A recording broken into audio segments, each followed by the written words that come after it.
power of the crystals to treat the sick, but his petition was denied. Instead, the church sealed off the high roads. It cut off the border villages, leaving countless people to suffer and die. Angered at the church for forsaking the village of his birth, Brave resigned from the priesthood. He did not, however, abandon his duty. First, he saw to it that his friend Norzen of the Office of Medicine was given full authority to investigate the origins of the plague. He planted confederates in key positions, building a network that would allow him to monitor the inner workings of the church. In time, the plague released its grip on the world, though not because a cure had been found. It simply had no more victims to claim. Until, that is, the coming of the second pandemic. A second wave of terror swept over the world. A new strain of the plague emerged, threatening to complete the extinction begun by the first. Thus began a long battle which pitted Norzen and his researchers against the deadliest disease the realm had ever known. Their work was relentless. Many researchers and their families sacrificed their lives to the cause.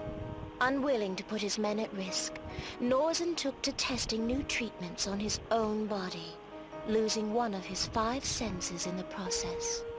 Then, just before she herself succumbed, one researcher discovered a feline immunity that promised to neutralize the disease. She was able to transfer the antibodies to her daughter, a young girl named Minette.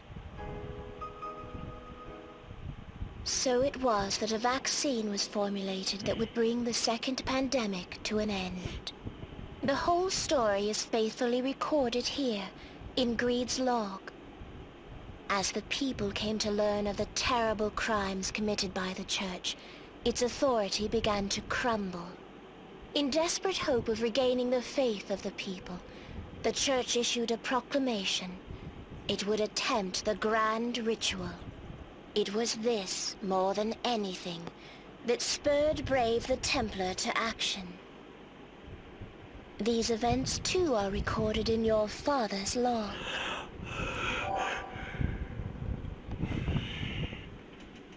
Have you the courage to press on in search of the truth?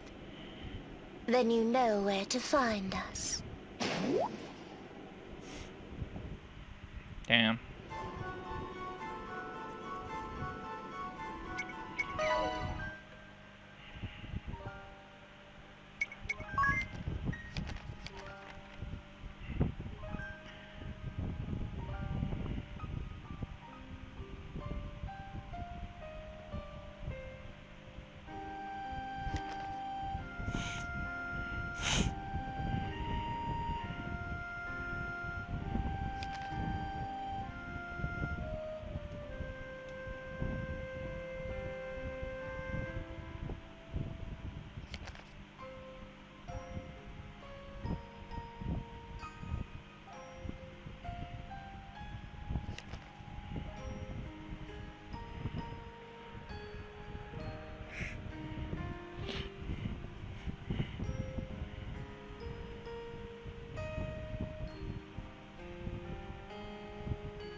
A woman came bearing in tow a small boy that she claimed was his.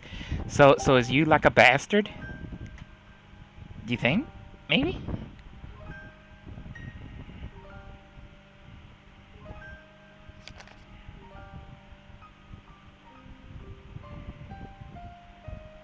Is that this one? No, that's this one, right? Yeah.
Calling his forefather a monster. Damn.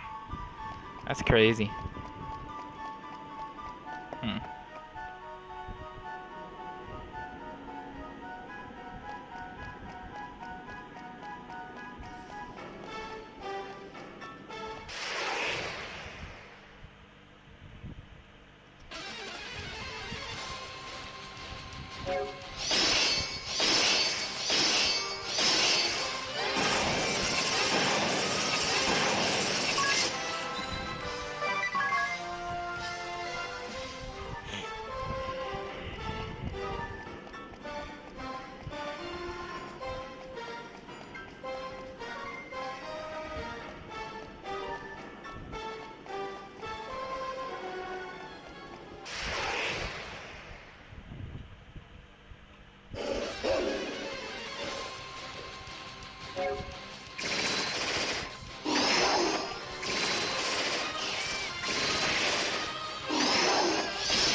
The next truth. Must you always keep us waiting so? But no matter. The fourth truth awaits you.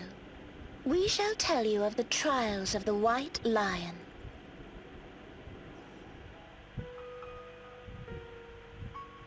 The Templar Braves uprising took control of the capital of Eternia, and the Temple of Earth, seat of the Church's power. The Church, having lost its ability to govern, eyes now turned to its military might, the disbanding of the Crystal Guard. Curiously enough, this order came from within, Greed Geniolja, of one of the high houses of the Three Cavaliers. His motives were self-serving. Greed sought to protect his family and closest allies at the expense of all others. Houses Geniolja and Camlin of the Disbander faction launched an attack on those who sought to keep the Crystal Guard intact. These opponents were led by two powerful houses that remained loyal to the order that Greed had begun to destroy.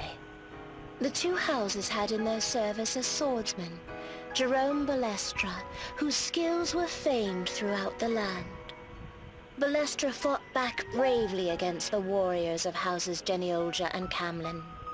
Almost single-handedly, he fended off waves of opponents, but in the end, he was just one man. Balestra's brave efforts were in vain. Gates were breached, castles and manors put to the torch. With his dying breaths, Balestra entrusted his boy Jan to the care of his loyal squire, a man by the name of Angard. So that's At Jan's the same time, background. a young man named Nikolai, who had been tasked with leading one wing of the attack, gazed upon the hellish scene. Though he had only been following orders, he was haunted by guilt for what he had done. Though the once proud Crystal Guard was now but a name, Nikolai continued to serve, and serve proudly. He petitioned the church leaders for its revival, recruiting Jan and other comrades to his cause. Was it all to atone for that day? But that is a story for another time. Now, we return to the tale of the